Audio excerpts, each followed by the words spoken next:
سے لو لگا لو، اللہ سے لو لگا لو۔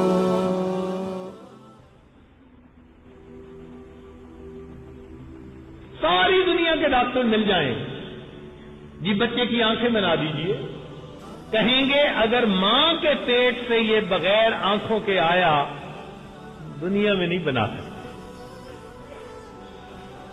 جس طرح ماں کا پیٹ انسان کے جسم کے بننے کی جگہ اگر کوتاہی رہ گئی تو دنیا میں آ کے پوری نہیں ہو سکتی، اسی طرح یہ زمین آسمان کا پیٹ انسان کی شخصیت بننے کی جگہ ہے، جس کی شخصیت میں یہاں کمی رہ گئی وہ قیامت کے دن جا کر پوری نہیں ہو سکتی۔ ہمیں اپنی شخصیت کو یہاں بنانا ہوگا، اپنے اندر اخلاق کو یہاں پیدا کرنا ہے، سنت سے اپنے آپ کو یہاں سجانا ہوگا، ورنہ قیامت کے دن یہ نعمت نہیں ملے گی۔ کہیں گے جاؤ یہ نعمت تو دنیا سے ملا کرتی۔ ایک عام دستور کی بات ہے کہ آدمی کو ادھار کی کوئی چیز ملے تو وہ تھوڑی دیر میں زیادہ کام نکالنے کی کوشش کرتا ہے۔ مثال کے طور پر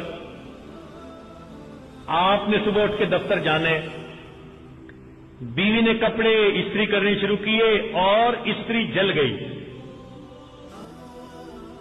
اب کیا حل بھائی؟ نئی تو بازار سے اتنا جلدی آ نہیں سکتی، تو وہ جو ساتھ گھر ہے آپ کے بھائی کا ان سے منگوائے گی بچے کے ذریعے۔ اگر وہ استری دے دیں گے نا تو آپ کے کپڑے استری نہیں کرے گی، اپنے بھی کر لے گی، بچوں کے بھی کر لے گی، ایک دن کے نہیں 2-4 دنوں کے کر لے گی۔ کہ جی ہو سکتا ہے آنے میں دیر لگ جائے تو میں بار بار تو نہیں نا چیز مانگی جاتی۔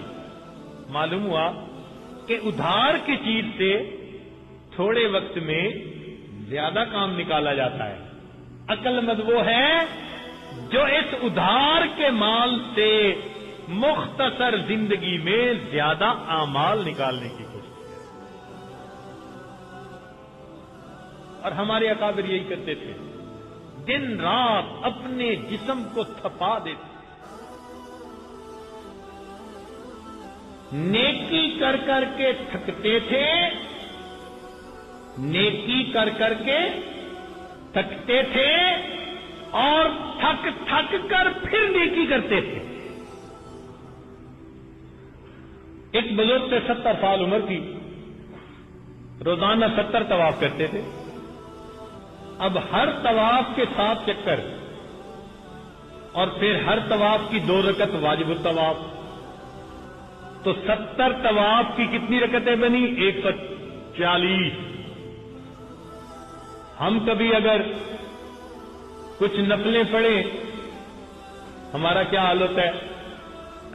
میں اپنے دوستوں سے عرض کرتا ہوں کہ رمضان کی کسی رات میں ہمت کر لینا کہ جی آج 10-20 رکعت پڑھنے ہیں، تو 20 رکعت پڑھنے کے بعد ہمارا حال یہ ہوتا ہے کہ رکوع سے اٹھتے ہوئے سمع اللہ کی جگہ اوئی اللہ نکل رہی ہوتی ہے۔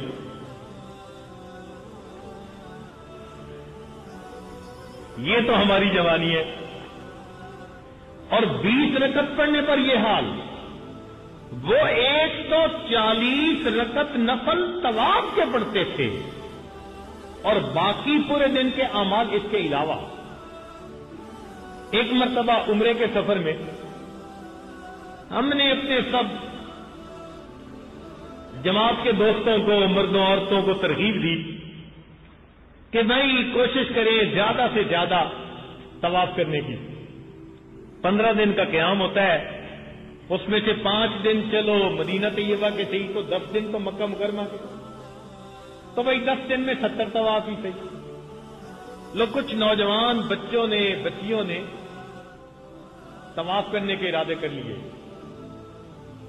100 آدمیوں سے زیادہ کا گروپ تھا، شاید 1 یا 2 بچوں نے 10 دنوں میں 70 طواف مکمل کیے، اور جنہوں نے 70 طواف مکمل کیے نا 10 دنوں میں، وہ آ کے کہنے لگے کہ دعا کر دیں پاؤں کے نیچے چھالے بن گئے۔